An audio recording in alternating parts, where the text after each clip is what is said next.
नमस्कार, स्वागत है आपका हमारे इस YouTube चैनल ज्ञान यात्रा पर, जिसमें हमारी विशेष श्रृंखला चल रही है हनुमान चालीसा के विषय में, जिसमें हम बता रहे हैं कि प्रत्येक दिन हनुमान चालीसा की एक चौपाई का अर्थ क्या है, वह हनुमान जी का भगवान श्री राम के साथ में संबंध, वह हनुमान जी की अनेकों महिमाओं का गुणगान भी कर रहे हैं।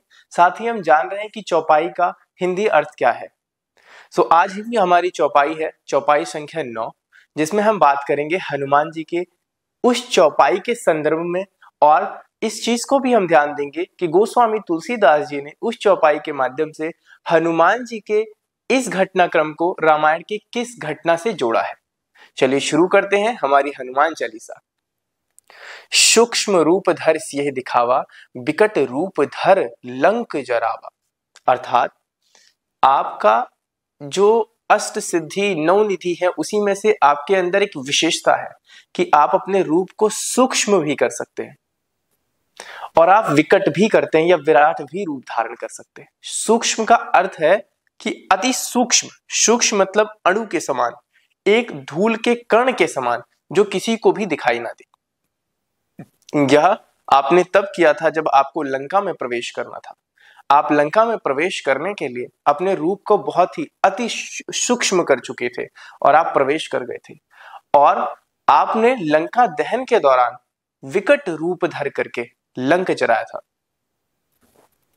सूक्ष्म रूप धर सियहि दिखावा, विकट रूप धर लंक जरावा। अर्थात माता सीता के समक्ष पहुंचते ही वीर बजरंगबली आपने अपने सूक्ष्म रूप से उनको बताया था, ये जताया था कि आप राम के भक्त हैं। और जब आपने वहां की वाटिका उजाड़ी, आप जब पकड़े गए, तो आपने रावण के दरबार में अपने विकट रूप का भी प्रचार प्रसार किया, या उस रूप का भी दर्शन लोगों को दिया, जिससे लंक जरी।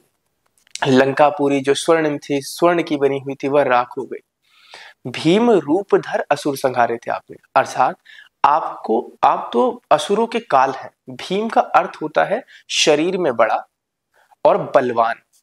विराट का अर्थ होता है शरीर में बड़ा, सूक्ष्म अति सूक्ष्म होता है, बहुत छोटा होता है।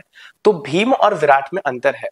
जैसे विराट और भीम मतलब बलशाली अंदर से, ठीक है। तो आप भीम रूप धर के दैत्यों का संहार किए थे।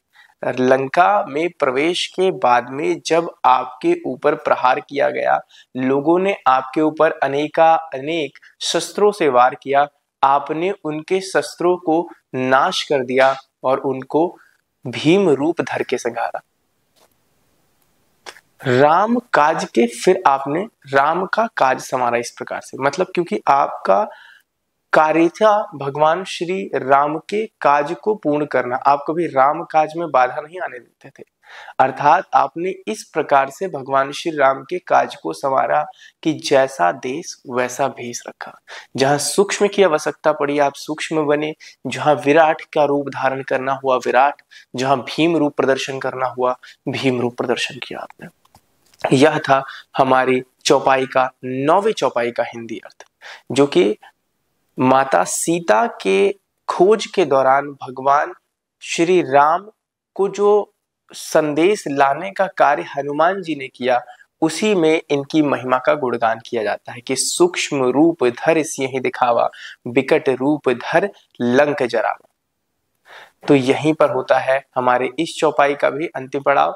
मिलते हैं अपने अलग चौपाई के साथ में, तब तक के लिए जय श्री राम। हमारे साथ बने रहिए हमारे इस विशेष श्रृंखला में।